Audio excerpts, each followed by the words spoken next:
Flight 782 from Denver to Miami was scheduled to leave at 9:15 a.m., and on the tarmac, it looked every bit like a routine morning flight. The Boeing 737 gleamed under the early sunlight, engines humming quietly as ground crews completed their final checks.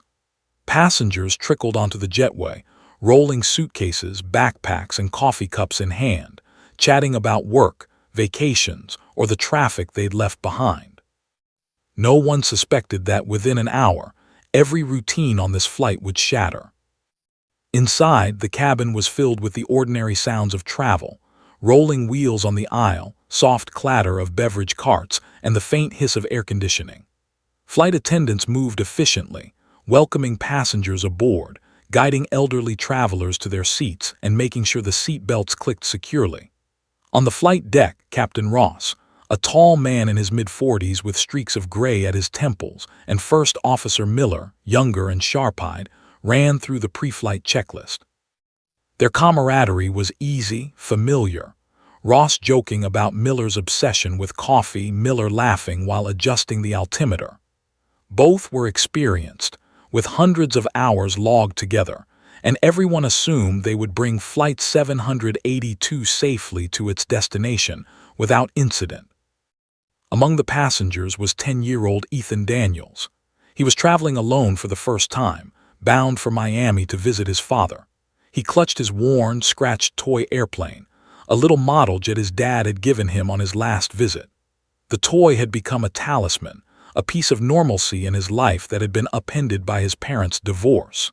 Ethan sat quietly in seat 17B, staring out the oval window, watching Denver shrink beneath the rising sun. His stomach twisted with nerves, but he tried to focus on the clouds, imagining his toy soaring alongside the plane, fearless and free. As the final boarding calls echoed through the cabin, the plane taxied toward the runway.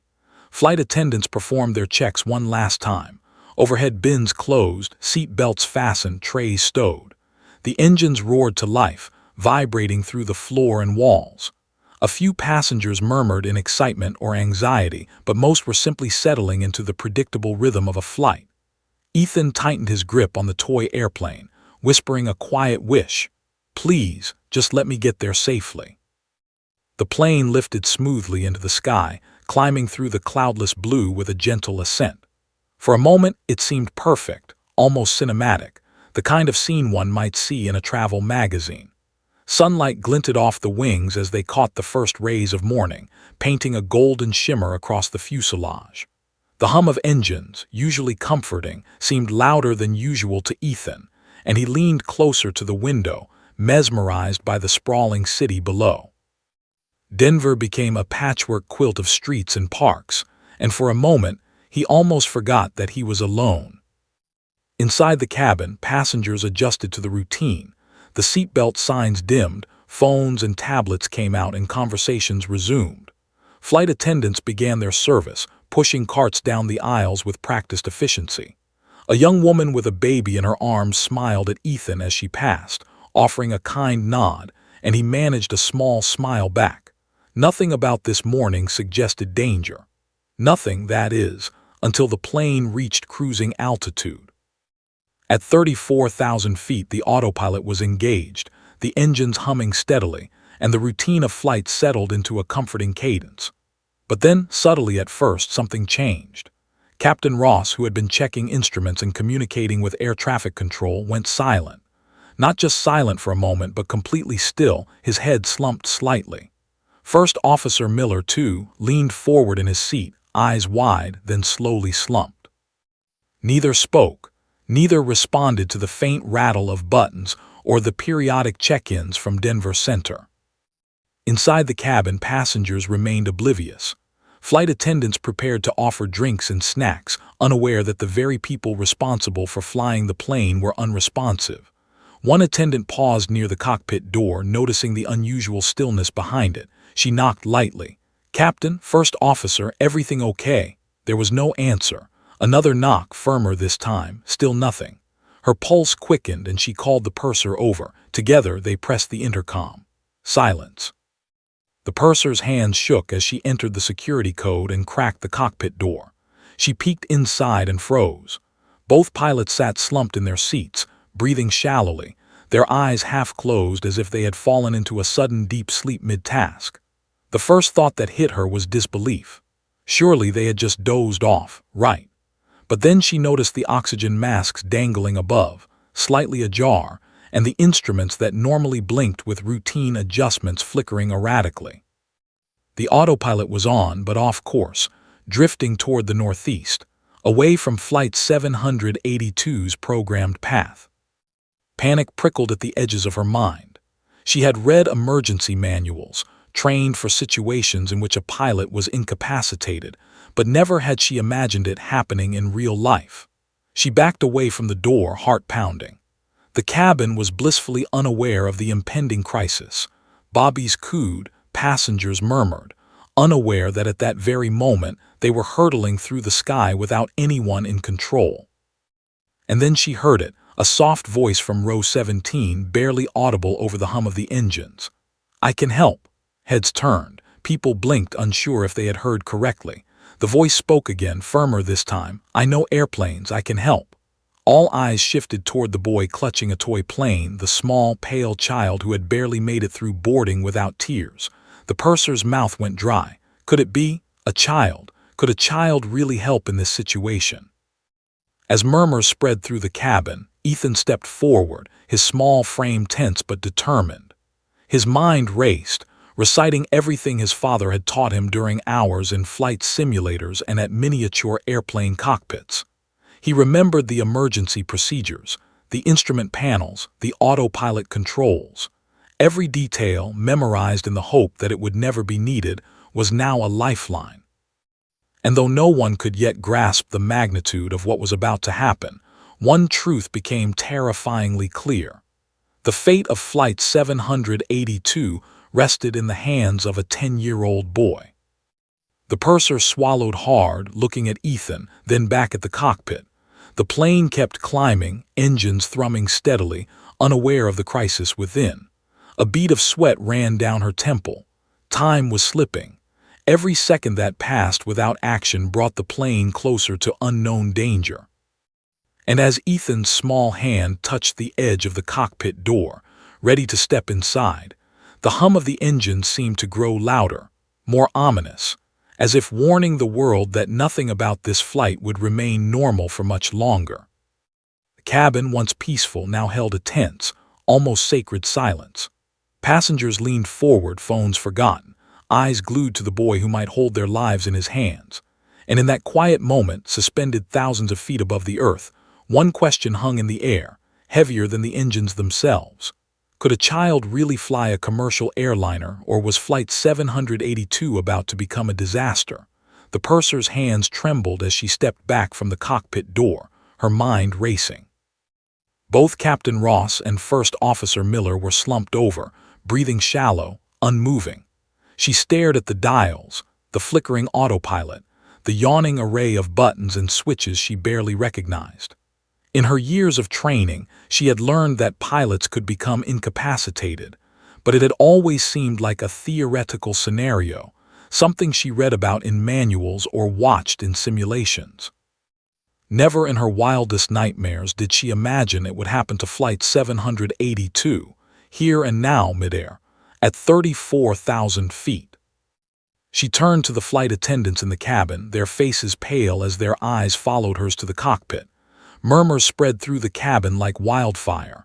A man from row 12 stood abruptly, his face reddening. "What do you mean no one's flying the plane?" he shouted, panic creeping into his voice. Others in the cabin began fidgeting, peering toward the cockpit door as whispers became questions. "Are the pilots okay? What's happening?" The purser tried to speak to calm the passengers, but words failed her. Her throat tightened and her eyes darted toward the intercom. She picked it up, pressed the button, and tried again. "Flight 782, cockpit, this is the cabin. Are you receiving?" Silence. A buzzing static answered her. The autopilot kept humming, holding altitude, but the plane's trajectory had begun to drift subtly northeast. Every second that passed felt heavier than the last. Passengers were starting to notice the change in cabin tension. The hum of engines, usually comforting, now sounded menacing, as if the plane itself were aware of its pilotless state. Phones came out of pockets. Some passengers began recording, documenting a moment that was quickly turning from routine to surreal. A young woman clutching a newborn cried softly, while the father beside her tried to soothe her, muttering reassurances he didn't entirely believe. A businessman stared blankly at the overhead monitors, realizing his screensaver now seemed irrelevant in the face of an unknown catastrophe. Meanwhile, Ethan sat quietly, gripping his toy airplane tighter. His heart raced, but his mind began to focus. He had memorized these steps before he could do this. He'd watched his father spend hours in flight simulators, learning how to respond to emergencies, how to engage the autopilot, how to communicate with air traffic control. His father's voice echoed in his head, "Always stay calm, don't panic, focus on what you can control." Ethan swallowed hard and looked at the cockpit. If someone didn't take control soon, the plane would continue on its erratic course, drifting further from its path with every passing minute. The purser, sensing the desperation, turned back to Ethan. "Do you know what to do?" she asked cautiously, unsure if she even wanted the answer. Ethan nodded, his jaw tight. "I can help," he said quietly, almost to himself. Then louder he added, "I know the controls. I can fly the plane, at least enough to keep it safe until someone helps." For a moment the flight attendant stared at the boy as if he had just grown wings. Could a 10-year-old actually manage a plane with over 100 passengers on board? It sounded impossible, absurd even. But the alternative, inaction, was unthinkable. The purser took a deep breath, forced herself to trust the boy, and finally said, "Go ahead, but be careful. Just follow instructions and you might save us all." Ethan nodded once, trembling slightly, and slowly approached the cockpit door. He stepped inside, the hum of the engines louder now, rattling through the metal frame of the plane. He froze for a moment, looking down at the slumped pilots. Captain Ross's eyes were half closed, his face pale, the sheen of sweat on his forehead glinting in the dim cockpit light. First Officer Miller's hand rested limply on the throttle, fingers twitching slightly as if trying to respond. The boy swallowed and took a deep breath.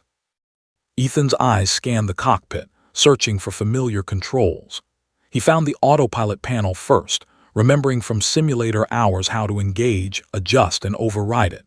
He could see the altimeter, the heading indicator, and the throttle. The plane was stable but drifting off course. He had seconds, maybe less, before the deviation became dangerous. His small hands hovered over the buttons, and he carefully adjusted the heading to steer Flight 782 back toward its intended path. Back in the cabin, flight attendants tried to maintain order. Whispers spread like wildfire. "That boy, he's going into the cockpit. How is this even possible?" A few brave passengers offered quiet encouragement, clapping softly, trying to convey calm. The tension was suffocating. No one knew what would happen if the boy made a mistake. Every second felt like a lifetime as Flight 782 continued to drift northeast, slicing through the cloudless sky, engines steady, passengers oblivious to just how close they had come to disaster. Suddenly the intercom crackled. A voice came through, sharp, urgent. "Flight 782, this is Denver Center. Are you receiving?" Ethan froze. He hadn't expected to speak to air traffic control this early, but he raised the headset carefully, trying to steady his voice. "Yes, I think I'm flying," he stammered, glancing at the autopilot, then back at the cabin. The words barely made sense even to him, but air traffic control's voice was calm, steady, and professional. "We copy, Flight 782. Are you alone in the cockpit?" Ethan's stomach dropped. He nodded, almost forgetting that controllers couldn't see him. "Yes, I'm alone. The pilots, they're not conscious." His voice wavered as panic threatened to take over, but he gritted his teeth. "I can try to keep the plane level. I just need instructions." From Denver Center, a calm, measured voice returned. "Stay on autopilot for now. Do not disengage unless instructed. We will guide you. You are doing fine. Can you maintain level flight?" Ethan swallowed, gripping the controls. I think so. I know the basics. I've watched my dad." The purser's hands flew to cover her mouth, and flight attendants clutched each other, eyes wide, praying silently. Every passenger was now aware that something extraordinary was happening. A child, alone, was managing a plane with more than 100 souls on board. Every second stretched, ticking like a bomb about to explode. And then the first warning alarm sounded. A small red light blinked on the console. Fuel levels had begun dropping faster than expected, indicating the engines were consuming more than routine calculations allowed. Ethan froze. He glanced at the autopilot, then at the instrument panel. He understood the meaning immediately. He had to act fast. One wrong move, one misstep, and Flight 782 could veer off course entirely, leaving chaos below. Passengers gasped as the hum of the engine seemed to deepen, almost growling, as if aware of the crisis inside. Ethan's hands shook, but he forced himself to stay calm. He adjusted the throttle slightly, correcting the plane's drift, and whispered to himself, "Okay, just like Dad said, just like Dad said." As the cabin held its collective breath, the purser whispered, more to herself than anyone else, "God help us all." At that moment over the radio, a voice broke through, a voice none of the passengers would forget. "Flight 782, we are dispatching emergency assistance. Stay calm. Do not leave your seat. We are here." Ethan looked at the flickering lights and the autopilot, then back at the sleeping pilots, and knew that what was coming next would test every ounce of courage he had. Somewhere far above the clouds, two fighter jets roared to life, racing toward Flight 782 at lightning speed, unaware that their passenger was just a boy. And in that instant, the plane's gentle hum became a ticking countdown, echoing through the cabin like a heartbeat. One small mistake, one hesitation, and Flight 782 might never reach Miami. The cabin of Flight 782 had shifted from quiet routine to simmering chaos in mere minutes. Passengers stared wide-eyed at each other, some clutching armrests, others gripping phones, recording every moment of this nightmare unfolding mid-air. Whispers turned to murmurs, murmurs to questions, questions to shouts. A man in business attire rose to his feet, voice cracking as he shouted, "What is going on? Where are the pilots?" He was quickly hushed by flight attendants who tried to maintain some sense of order, but the tension was palpable. Near the front, a young mother tried to soothe her crying baby. The infant's wails, once just a typical travel nuisance, now amplified the fear already thick in the cabin. "SHH, it's going to be okay," she murmured, though even she didn't believe her words. A teenager nearby pulled out his phone and began streaming live, narrating to thousands of viewers around the world. "Something is seriously wrong. The pilots are unconscious. A kid, yes, a child, is flying this plane." The digital audience exploded with disbelief and horror as notifications pinged relentlessly. Meanwhile, Ethan moved slowly toward the cockpit, each step deliberate, his small hands shaking but his resolve stealing with every breath. The hum of the engines vibrated through the metal floor, a reminder that above all this plane was alive and moving, and it required a pilot. Inside the cockpit, the autopilot maintained a steady altitude, but subtle deviations showed that the aircraft was drifting. Ethan gripped the controls, recalling his hours in his father's simulator. "Stay calm. Adjust slowly. Don't overcorrect." The purser watched Ethan with a mixture of awe and fear. He's really going in there," she whispered to a flight attendant. "A 10-year-old alone to save us all." The flight attendant could only nod, swallowing hard as she scanned the cabin. Some passengers were now fully aware of what was happening, their faces etched with panic, their hands gripping the seats. Others tried to comfort them, but it was impossible to mask the fact that Flight 782 was in crisis. A soft chime sounded and then a louder alarm. The fuel indicator was blinking. The autopilot's adjustments had caused the engines to consume slightly more fuel than expected, a minor discrepancy in normal conditions but critical now. The purser grabbed the intercom, hands shaking, voice trembling. "Ladies and gentlemen, please remain calm. We have a minor technical issue and it is being addressed. Please stay seated with your seatbelts fastened." But calm was gone. Panic had taken root. From the back of the cabin, a man shouted, Tell me someone is flying this plane, tell me. He was met with silence, except for the faint sound of Ethan's voice over the intercom as he called out to Denver Center. The passengers froze as the words registered. A child barely more than a boy was now responsible for their lives. Some pressed their faces to the windows as if looking outside could somehow give them reassurance. Others clutched loved ones, whispering silent prayers, counting every heartbeat. The purser turned to Ethan's motherly instincts, thinking through what she could do to support him. She gently guided the boy, offering reassurance while keeping the cabin at bay. "Ethan," she said softly, "take your time, just follow what they tell you. You can do this."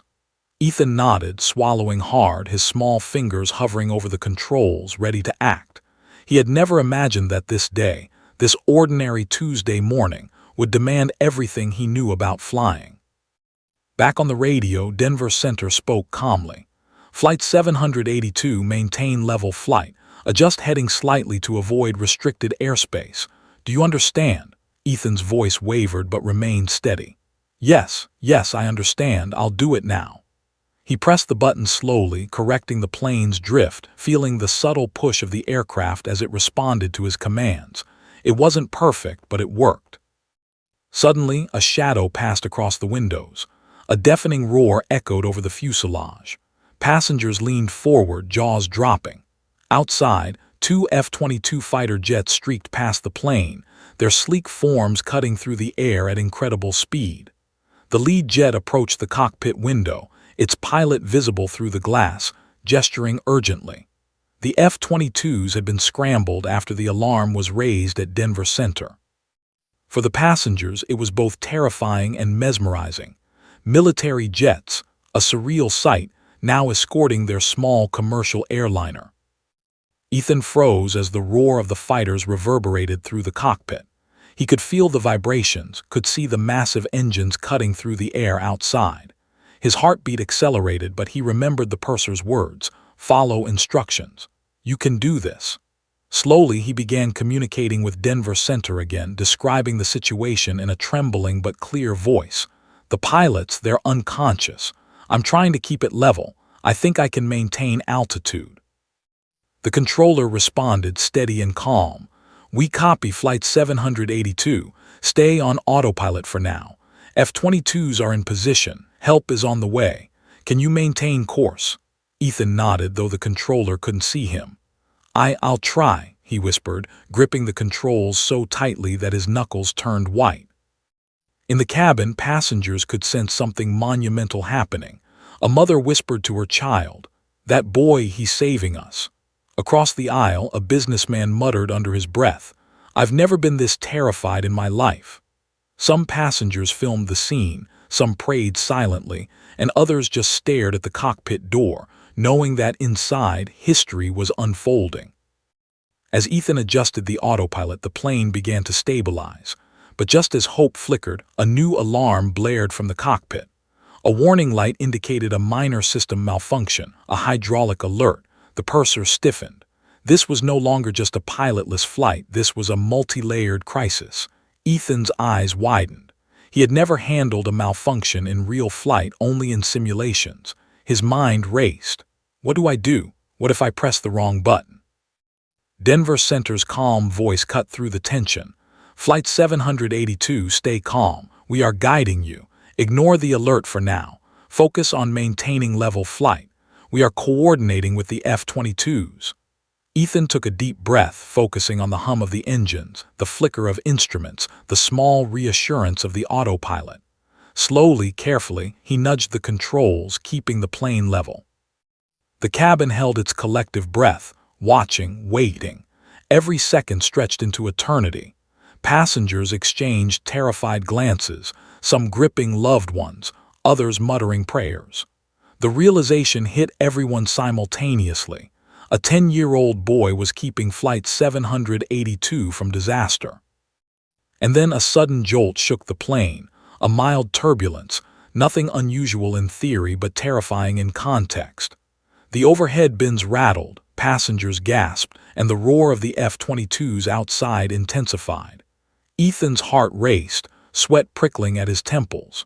One wrong move, one miscalculation, and Flight 782 could spiral into catastrophe.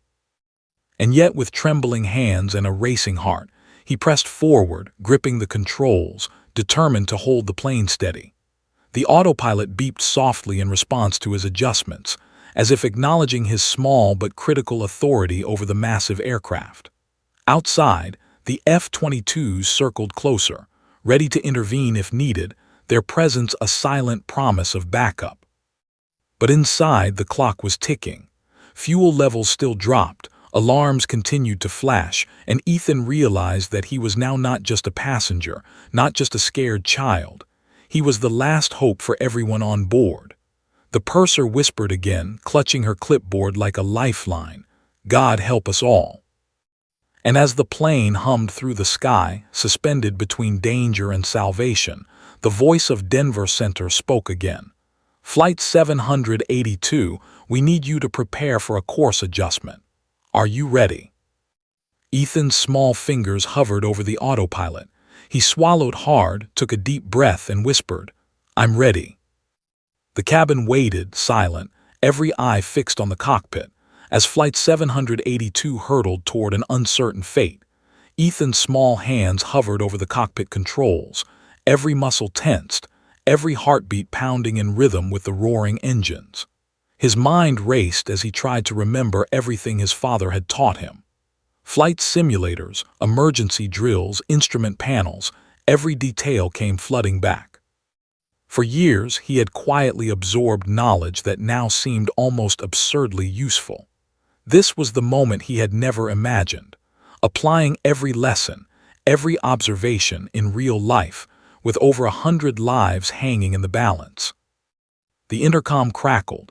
"Flight 782, this is Denver Center. 2 F-22s are in position.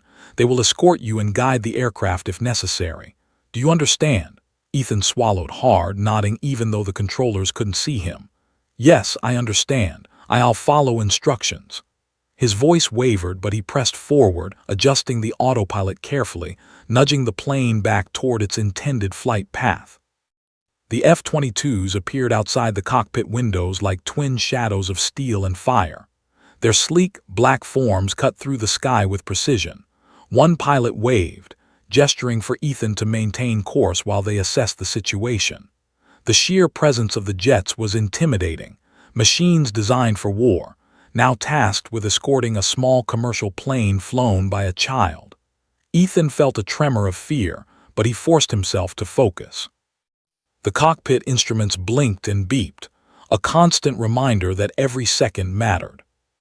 Back in the cabin, passengers were now fully aware of the surreal situation. Cell phones were raised, live streaming to thousands of viewers, social media erupting with disbelief. "A child is flying Flight 782, the Post screamed. Some passengers prayed silently, others gripped loved ones, hearts hammering. Children clung to parents, some hiding under blankets, frightened by the roaring jets outside and the whispered rumors from other passengers. The purser moved down the aisle, calm but tense, trying to keep order and reassure everyone that the boy in the cockpit was not alone. Ethan's eyes scanned the cockpit, landing on the communication panel. He hesitated, then picked up the first officer's headset, pressing it to his ear. "Denver Center, this is Flight 782, he said, voice trembling slightly. I'm here alone. The pilots, they're unconscious. I'm trying to keep the plane steady." There was a pause on the other end, then the calm, controlled voice of the air traffic controller. "We copy, Flight 782. You are doing great. Focus on maintaining level flight. The F-22s are observing. Do not disengage autopilot unless instructed." Ethan nodded, though no one could see him. He studied the autopilot, adjusting altitude and course to align with the instructions. His fingers moved carefully, deliberately, following a sequence of steps he had only ever practiced in simulators. Sweat beaded at his temples and he could feel his small hands trembling. But he didn't stop. He had no choice. He was the pilot now. The F-22s mirrored his every movement, flying close enough to guide without creating turbulence that could destabilize the plane. The lead jet signaled repeatedly, pointing toward an emergency airstrip that Denver Center had cleared for landing. Ethan followed the signals, carefully aligning Flight 782 with the new course. He had never attempted a landing before, not for real and not with this weight of responsibility. His stomach twisted, but his mind forced him forward. Suddenly the cabin shuddered. A minor alarm lit up the panel. Hydraulic pressure was dropping in one system. Ethan's eyes widened. He had never handled a hydraulic malfunction in a live plane, only in simulations where mistakes had no consequences. He remembered his father's words in a near-panicked whisper: "Focus on what you can control. Ignore the noise. Prioritize the basics first." Ethan breathed deeply, adjusted throttle, and kept the plane level. In the cabin, murmurs became whispers, whispers became prayers. Passengers leaned forward in their seats, watching the cockpit door with bated breath. They could sense, without fully comprehending, that this child, so small, so unassuming, was the single line between life and catastrophe. Some whispered stories of prodigies, of child geniuses, of miraculous rescues, but none felt real until now. Denver Center's voice returned, firm but calm. "Flight 782, the F-22s will guide you for course corrections. There is an emergency runway 45 miles ahead. You will need to prepare for descent soon. Can you manage?" Ethan nodded again, even though the controllers couldn't see him. "Yes, I think I can. I'll follow instructions." His heart raced, and a small voice in the back of his mind asked, "Can I really do this?" The lead F-22 pilot made contact over radio. "Flight 782, maintain heading 330. We will assist with descent when you approach the airstrip. Keep the plane level. Do not panic." Ethan swallowed, repeating the instruction aloud. "Heading 330, maintain level flight. Do not panic." It sounded ridiculous, a 10-year-old talking to fighter pilots, but every word was vital. The plane responded to his adjustments, slowly correcting its course. The autopilot hummed obediently, the dials steadied, and for the first time Ethan felt a flicker of confidence. He was controlling the plane. He wasn't just a passenger. He was a pilot, but the moment of hope was fleeting. Another alarm sounded, louder this time, a subtle but ominous warning about fuel consumption. The purser's eyes widened as she noticed the light. She moved toward the cockpit, asking, "Ethan, what does that mean?" He swallowed hard. It's normal for now. I need to keep heading steady. We're still okay, but we can't waste any time." He turned back to the controls, focusing on the instruments, listening to the hum of the engines, following the gestures of the F-22s outside. In the cabin, fear reached a crescendo. A mother clutched her child, whispering, "Please, let him make it." A businessman muttered under his breath, gripping the armrest as if it were the only anchor to reality. The purser moved down the aisle, whispering reassurances to passengers, while also offering quiet encouragement to Ethan over the intercom. Ethan adjusted course again, his small hands moving with surprising precision. The plane was steady, aligned with the signals from the F-22s, yet every muscle in his body was taut with tension. Every warning light, every beep, every vibration became a drumbeat of urgency. The next step, descent and landing, loomed like a mountain too high to climb, and he was only 10 years old. As Flight 782 cruised toward the emergency runway, a new realization hit him. The F-22s weren't just guides, they were monitors. If he failed, they could intervene, but their methods could also endanger the plane. He had to succeed on his own. The enormity of the responsibility pressed down like gravity itself.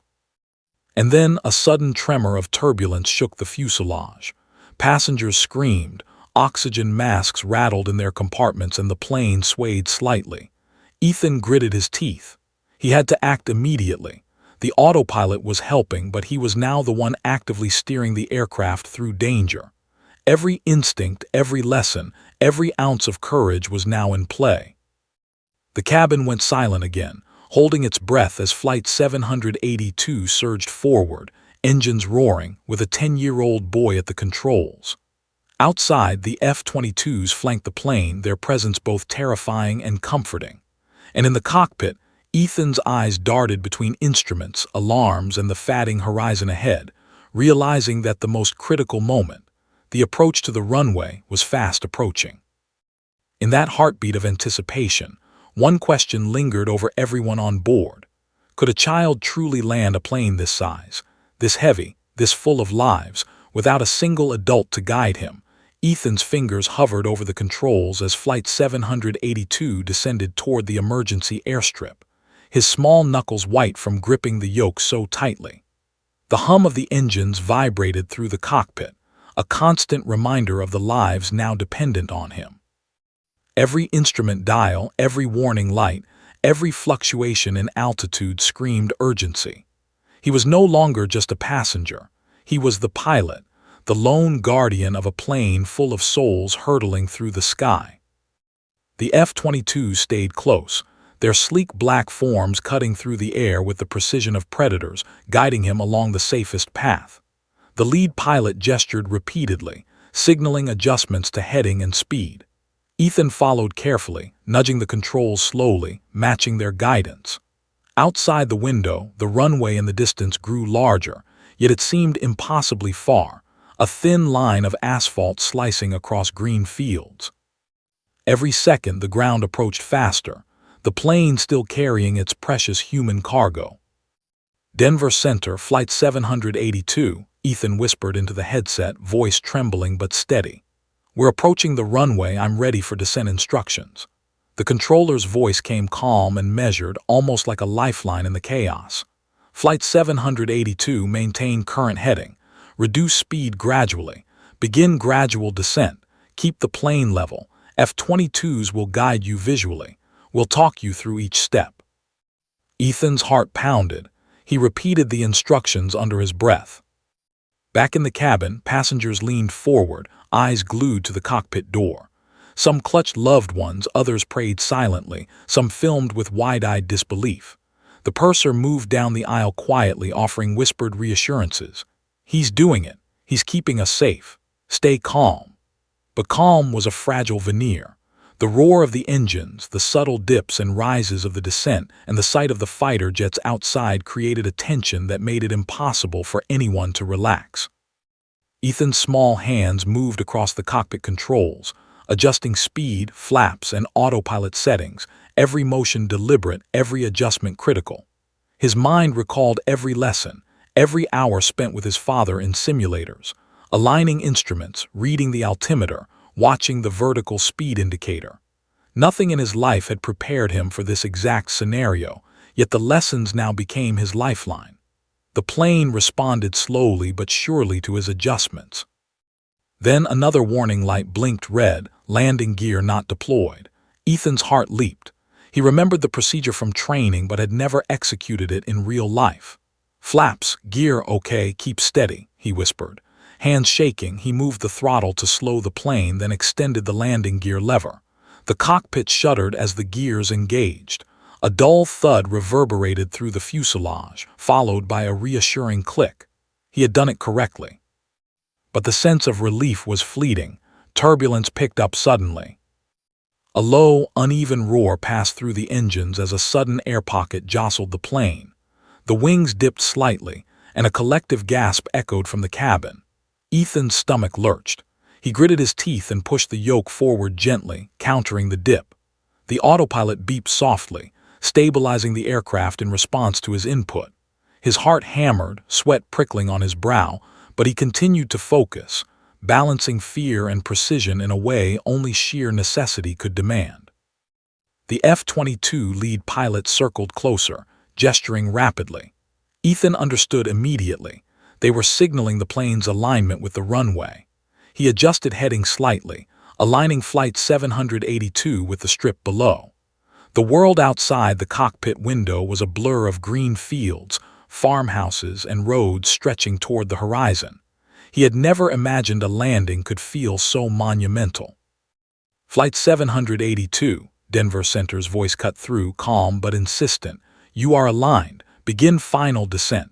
Reduce speed further. Focus on smooth control." Ethan nodded, whispering, "Okay, smooth control." His hands danced across the controls, nudging the plane, compensating for turbulence, watching the instruments, keeping the aircraft level. Below, the runway stretched out like a thin lifeline, impossible and yet vital. Then the unexpected happened. Another alarm, louder this time. A warning about hydraulic pressure, possibly a fluke, possibly real. Ethan froze, small hands trembling. He remembered the advice his father had given for such emergencies: prioritize stability, ignore secondary alarms, focus on controlling the plane. He swallowed hard and pressed the override buttons, keeping Flight 782 steady. The plane wavered slightly, but he maintained control. In the cabin, panic was rising again. Passengers gripped seats, closed eyes, or whispered prayers. Flight attendants whispered encouragements, their eyes darting nervously between the boy in the cockpit and the instruments. Every heartbeat in the cabin mirrored the tension in the cockpit. Outside, the F-22s mirrored the plane's descent, their sleek forms a constant visual reassurance, yet terrifying in their raw power. Ethan continued his adjustments, focusing on altitude, speed, and alignment. The runway grew closer, every second increasing the pressure. "Denver Center, Flight 782, he said, voice steady despite racing heart. "We're approaching final landing. What next?" The controller responded immediately. "Maintain heading. Reduce speed slightly. Watch flaps and landing gear. F-22s will guide visually. You're doing fine." Sweat dripped from Ethan's forehead as he carefully nudged the controls. He could see the runway now, almost within reach, yet the turbulence continued. The plane shivered slightly, a reminder that even small mistakes could be catastrophic. He adjusted flaps, throttled gently, and followed the F-22 signals with perfect synchronization. Passengers began to whisper to each other, a mix of awe and fear. A mother held her child tightly, eyes wide. A man muttered, "This kid, he's actually flying the plane." The realization was sinking in. Ethan, barely 10 years old, was performing a feat no ordinary passenger could accomplish. The plane descended steadily now, runway looming ever closer. Ethan's hands moved with deliberate precision, following the instructions from Denver Center and the visual cues from the F-22s. The engines hummed steadily, the autopilot aiding but not fully controlling the descent. He could feel the weight of Flight 782, the mass of passengers and fuel, responding to his every motion. And then at the critical moment, turbulence struck again, a violent gust tossing the aircraft slightly. Ethan's stomach flipped, his hands shook violently. The plane lurched, alarms blared, and the cabin erupted in terrified murmurs. This was it, the make-or-break moment. If he faltered now, Flight 782 could slide off course entirely. Ethan gritted his teeth, eyes locked on the runway, hands firm on the controls. He whispered a prayer, a simple plea: "Please, help me land this plane." The autopilot beeped softly in response to his corrections. Outside, the F-22s guided, wings flashing in the sunlight. Inside, every life on board depended entirely on a child's courage, knowledge, and nerve. The cabin held its collective breath, the seconds stretching into eternity. Ethan's small frame was tense, eyes locked forward, mind racing. The runway was now mere moments away. Every instinct, every lesson, every ounce of courage surged through him. And just as Flight 782 began its final approach, an unexpected gust of wind jolted the aircraft sideways, a reminder that the landing was still perilous, and one miscalculation could be catastrophic. Ethan's hands tightened on the controls, and he whispered almost inaudibly, "Almost there, almost there." Ethan's hands were clammy, gripping the yoke like it was the only thing keeping him tethered to reality. The runway stretched ahead like a thin lifeline, barely wide enough to hold a plane of Flight 782's size. The wind whipped across the wings, a low roar in the engines, and turbulence threatened to throw the aircraft off balance. Every instrument in the cockpit blinked with urgency, every dial screamed caution, and every warning light reminded him of what was at stake. There was no room for error. One mistake, one misjudgment, and Flight 782 could become a disaster. The F-22 stayed close, Their sleek, black forms a reassuring presence as they guided him visually. The lead pilot made rapid hand signals, gesturing for small adjustments in heading and altitude. Ethan interpreted each movement with precision, nudging the yoke, adjusting flaps, and slowly lowering the plane. His small frame was tense, every muscle taut as he focused on keeping the massive jet steady. Denver Center's voice crackled in his ear. Flight 782, maintain alignment. You're doing fine. Watch your speed and keep the plane level. Inside the cabin, fear had reached a fever pitch. Passengers clutched seats and loved ones, eyes wide, whispering desperate prayers. The roar of the F-22s outside echoed like a warning, while the subtle vibrations of Flight 782 reminded everyone of their precarious situation. The purser moved calmly down the aisle, whispering encouragement to passengers while keeping a watchful eye on Ethan, understanding that the entire fate of the flight rested on the small boy inside the cockpit. Ethan's heart pounded, but he forced himself to focus. Each adjustment had to be precise. Too steep a descent and the plane could strike the ground too early, too shallow and it could overshoot the runway. Sweat ran down his temples, his small hands trembling as he nudged the controls, watching the altimeter, the airspeed indicator, and the alignment with the runway. The autopilot helped maintain stability, but he knew the final moments would demand everything he had learned. The lead F-22 pilot gestured rapidly, signaling a slight correction. Ethan responded instantly, adjusting the plane's heading by just a few degrees.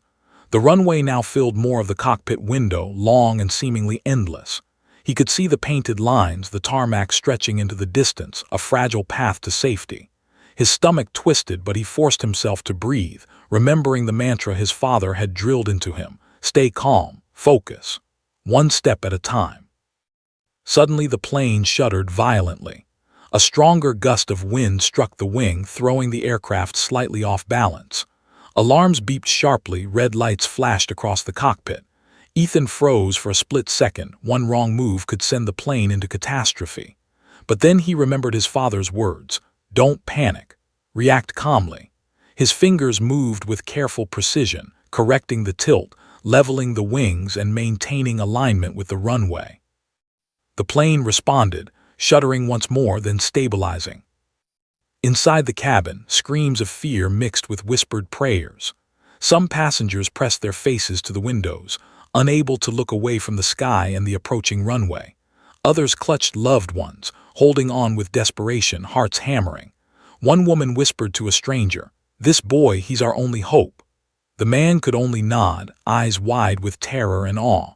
Every life on board depended entirely on a 10-year-old. Denver Center's voice returned, calm but insistent. Flight 782 maintained speed. Align with the center line. Reduce descent rate gradually. You're nearly there.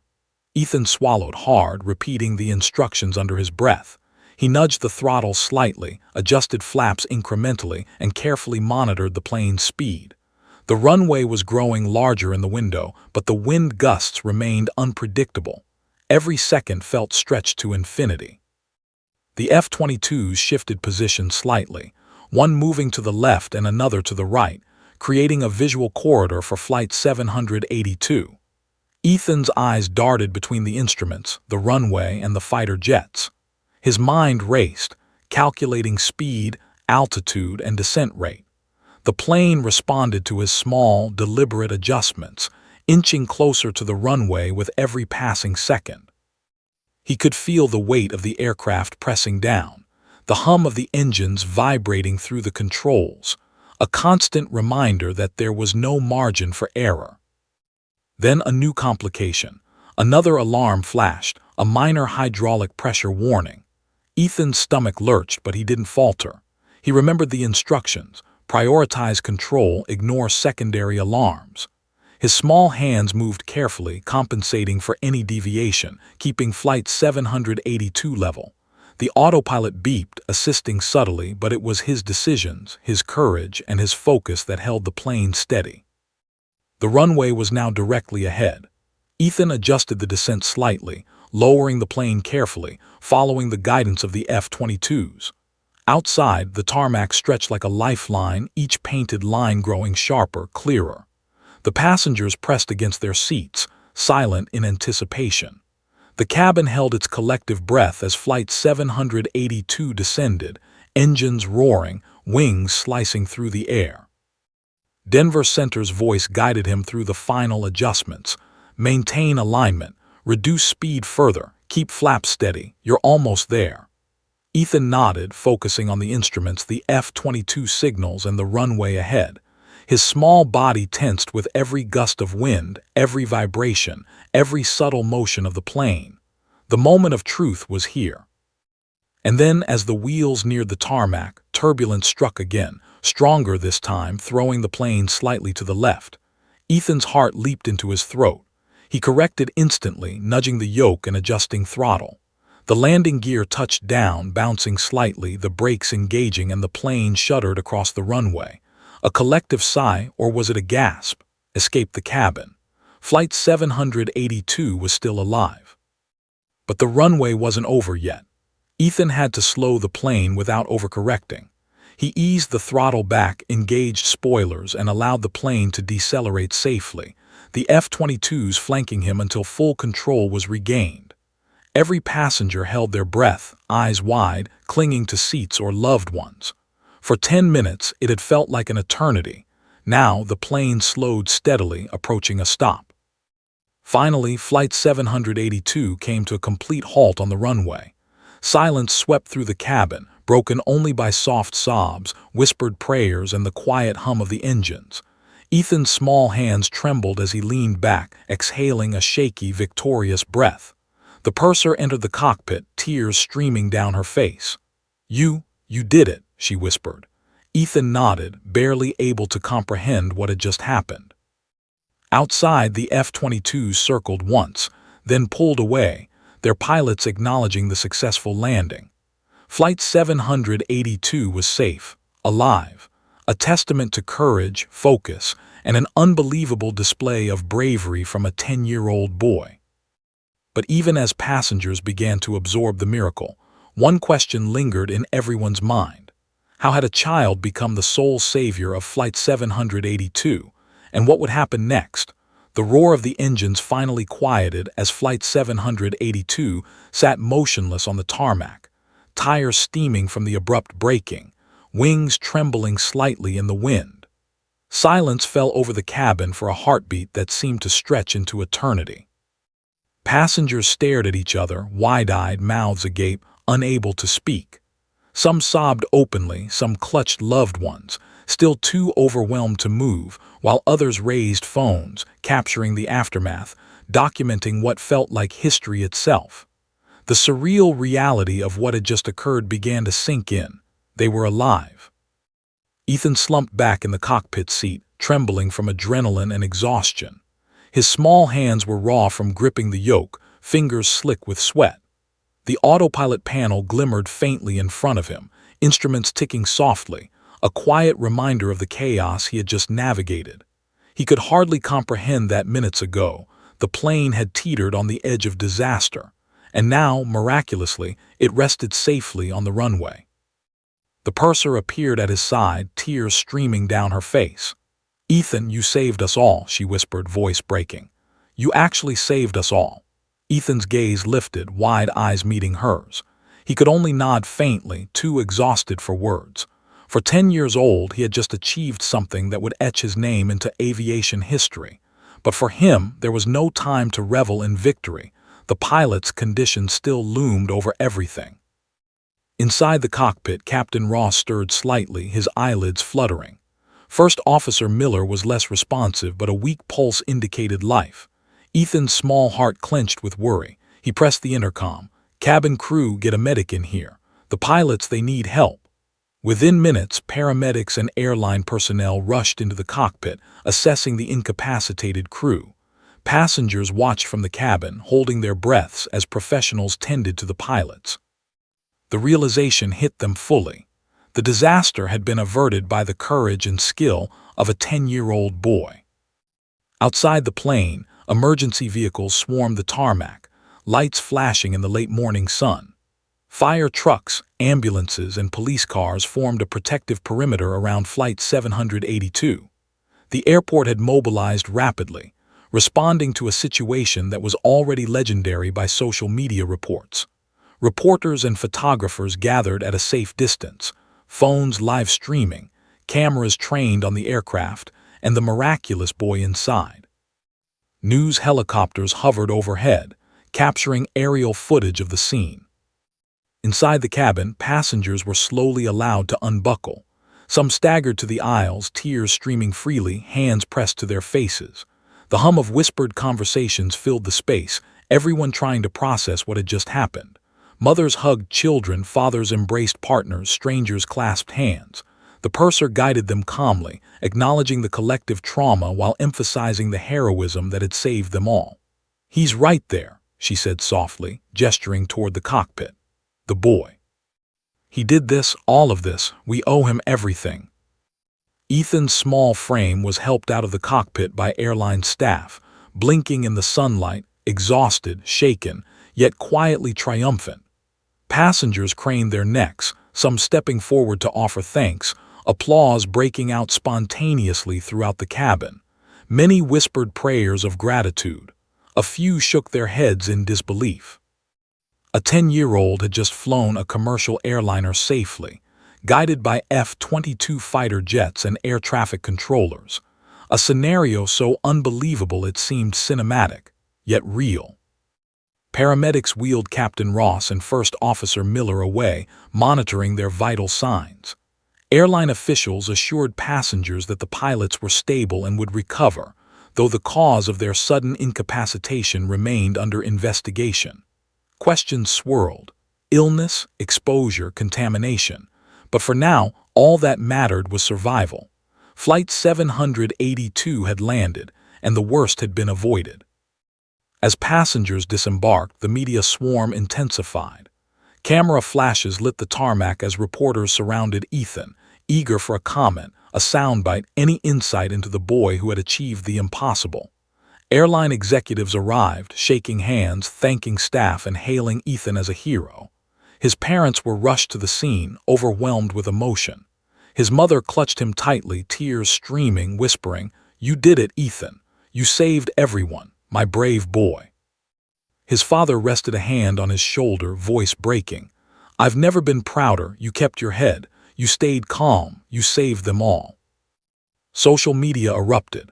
Hashtags exploded. Flight 782 hero, young pilot, child saves plane. News outlets broadcast the story in real time, video clips of Ethan in the cockpit, the F-22s escorting the plane, and passengers reacting.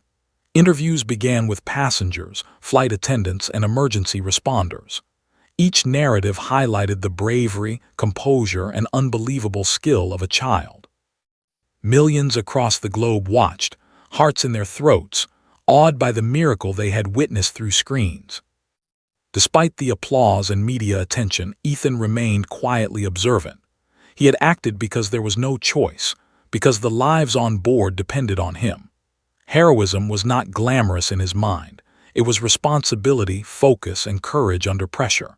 Still, he felt the weight of what had just happened, the adrenaline fatting, leaving a deep exhaustion that pressed against his chest. The world was watching, but in that moment, he only felt relief. As evening fell, airline officials and government authorities began investigating the cause of the pilot's incapacitation. Cabin crews debriefed passengers, checked for injuries, and provided counseling. Every detail was scrutinized: the timing of events, the response of air traffic control, the presence of the F-22s, and most of all, the astonishing actions of a 10-year-old. Experts would later call it unprecedented, a scenario that had no precedent in modern aviation history. But even as the world celebrated the miracle, one question remained unanswered, lingering like a shadow over the miraculous rescue. What had caused the pilots to suddenly collapse? And would the answers reveal a simple medical emergency, or something more sinister? The sun set behind the tarmac, casting long shadows across the wings of Flight 782. For a few brief hours, the world paused to marvel at a 10-year-old's courage. But the story was far from over. The heroes would be celebrated, the pilots would recover, but the mystery of the flight that could have ended in disaster lingered. Ethan, quiet but proud, stood beside his parents, looking back at the plane he had flown. A hero, a miracle, a child who had faced unimaginable pressure and survived. And somewhere beyond the airport perimeter, a journalist muttered to a cameraman, voice tense with anticipation. This story isn't just about heroism. It's about what really happened up there, and who, or what caused the pilots to go silent. The following morning, the airport buzzed with a surreal mix of celebration and investigation. News crews, flashing cameras, and live broadcasts surrounded Flight 782, which now sat quiet on the tarmac like a monument to courage. Inside, airline officials briefed passengers and staff, offering counseling and reassurance, while reporters jockeyed for interviews with anyone who had witnessed the miraculous landing. Social media was still ablaze. Clips of the F-22s escorting the plane, Ethan gripping the yoke, and passengers' reactions were trending worldwide. The story had captured hearts across continents. Ethan sat quietly in a small chair behind the scene, his mother brushing back damp hair, father gripping his shoulder. He was exhausted, drained from adrenaline and stress, yet a strange calm lingered. The applause, the cameras, the reporters, all of it felt surreal. "You're a hero, Ethan," his father whispered again, voice thick with emotion. "Do you know how extraordinary that was?" Ethan only shrugged. To him it had been simple: act, focus, survive. But even he could feel the enormity of what had happened, the impossible fact that he had flown a plane full of passengers to safety. Paramedics approached the cockpit again, now tending fully to the recovered pilots. Captain Ross stirred, blinking as he took in the scene. What happened?" His voice was weak, hoarse, but alive. First Officer Miller was more alert now, though still pale. The airline's medical team explained the pilots had suffered a sudden but temporary loss of consciousness due to a rare combination of fatigue and a reaction to a prescribed medication. The immediate danger had been averted, but the explanation didn't diminish the tension they had caused, nor the miracle that a child had stepped in to save hundreds of lives. Outside, the media storm escalated.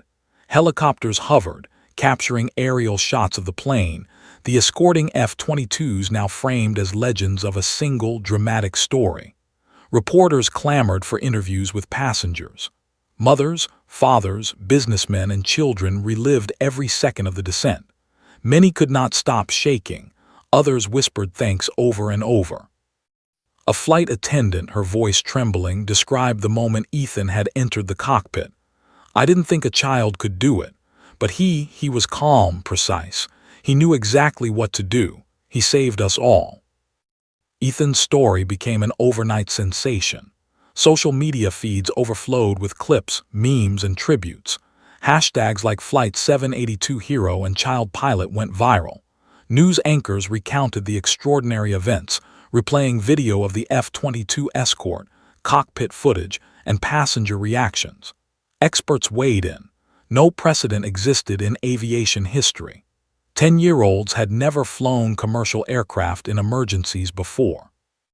Military analysts praised the coordination between Denver Center and the F-22s, but the spotlight remained fixed on Ethan, a boy whose composure under unimaginable pressure had captured the imagination of the world. Despite the global attention, Ethan remained modest, almost embarrassed by the praise. To him, it had simply been about doing the right thing. He had never thought about fame or recognition. The cabin crew escorted him through the disembarkation, passengers offering thanks, hugs, and handshakes. Every face reflected relief, awe, and gratitude. Mothers thanked him for saving their children. Fathers shook his hand, murmuring disbelief. And throughout it all, Ethan held tight to his parents, grounding himself in the reality that mattered most. They were all safe. Inside the airport, airline executives met with Ethan's family privately. They offered accolades, rewards, and recognition, but also asked for input on policy and safety procedures. The boy who had been thrust into an unimaginable situation now became part of a larger conversation about preparedness, human resilience, and courage under pressure. Even the F-22 pilots requested a personal meeting, shaking his hand with respect that seemed almost ceremonial, recognizing that no one could have trained a child to do what he had done in real life. As the day wore on, Ethan's parents finally allowed themselves a moment to breathe. His mother whispered, "You were so brave, more than I could ever imagine." His father smiled, tears in his eyes. "You were calm, you listened, you acted, you saved everyone, and the world knows it now." Ethan nodded quietly. He was proud, but his pride was tempered by exhaustion. The adrenaline was fatting, leaving a deep sense of relief and an understanding that this day would change his life forever. The pilots eventually recovered, meeting with Ethan privately in the airport lounge. Captain Ross shook his head, smiling in disbelief. "You saved us all, Ethan. I don't know how to thank you. I've flown for decades, but I've never seen courage like yours." First Officer Miller added, "You kept your head, you followed instruction, you saved every life on board, you're a hero." Ethan's cheeks flushed. Words felt inadequate, but he smiled softly, humbled.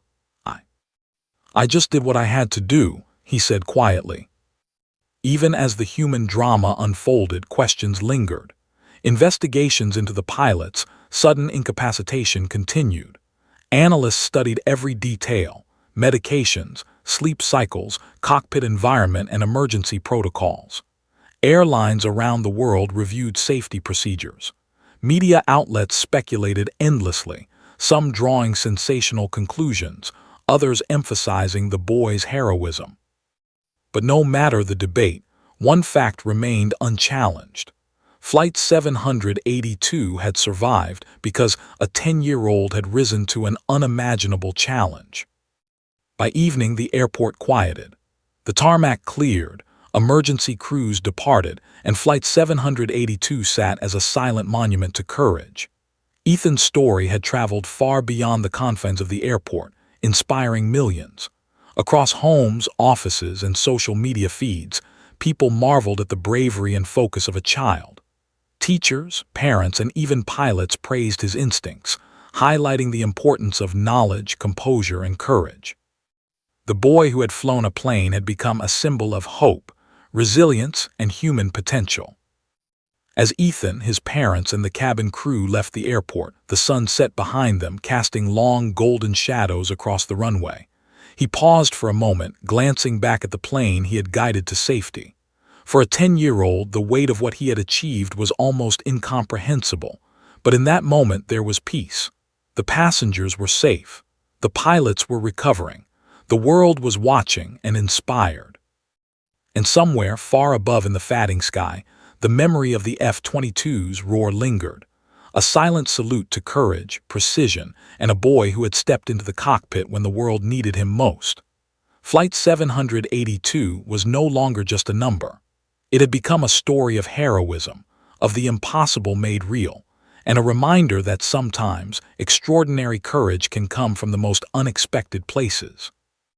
As Ethan walked into the night with his parents, reporters still calling, cameras flashing, and millions watching worldwide, he whispered to himself, almost in disbelief, "We made it. We really made it." And for the first time, he allowed himself to feel the full weight of what had just happened. A child, a plane, a crisis, and a miracle that would be remembered forever.